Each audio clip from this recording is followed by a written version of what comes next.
Bonjour et bienvenue dans ce nouveau numéro de Parole d'expert. Aujourd'hui, cette chronique s'adresse aux chefs d'entreprise qui voudraient bien savoir quelle voie emprunter pour continuer à être performants.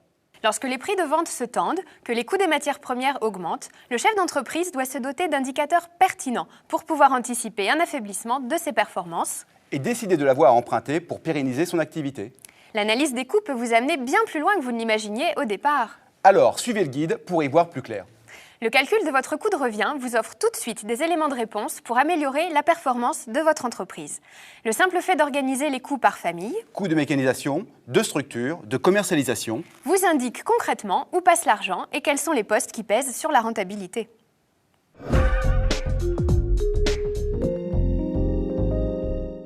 Et c'est là, en calculant vos coûts de revient par famille, que le manque d'informations sur votre activité vous apparaît brutalement. Par exemple, vous êtes artisan, vous voulez calculer votre coût de revient horaire.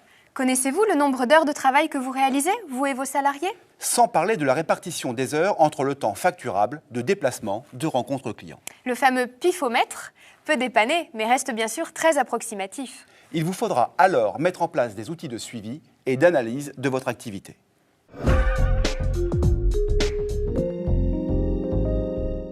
Connaître son coût de revient est indispensable pour se positionner par rapport au prix du marché. Prenons un exemple. Vous vendez l'heure de travail à 35 € parce que le prix du marché se situe à ce niveau. Cela ne signifie pas pour autant que vous êtes aussi rentable que votre voisin. Encore faut-il que votre coût de revient soit inférieur à 35 €. Si ce n'est pas le cas, la réponse facile consisterait à augmenter votre prix de vente. Mais votre clientèle l'acceptera-t-elle ? Rien n'est moins sûr. Quels autres leviers utiliser ? Réduire les coûts ? Améliorer la productivité du travail ? Cette analyse peut vous conduire à une remise en cause de vos habitudes.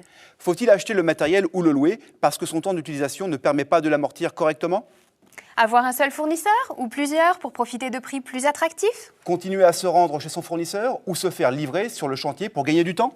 Comme vous voyez, l'analyse des coûts de revient peut entraîner une remise à plat complète du fonctionnement de votre entreprise.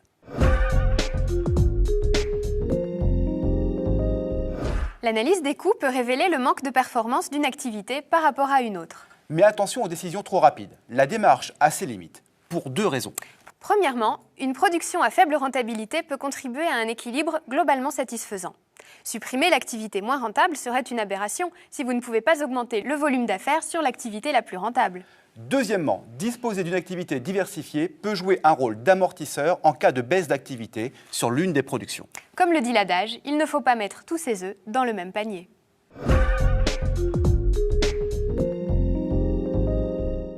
La réussite d'un regroupement d'entreprises passe par l'analyse des motivations de chacun des futurs associés, mais aussi par la cohérence économique des entreprises qui fusionnent. Si l'analyse des coûts de revient de chacune des structures révèle d'importantes différences, cela peut conduire à de futures tensions. En effet, il est probable que le dirigeant de l'entreprise la plus performante verra d'un mauvais œil le fait de perdre en performance, voire en revenus.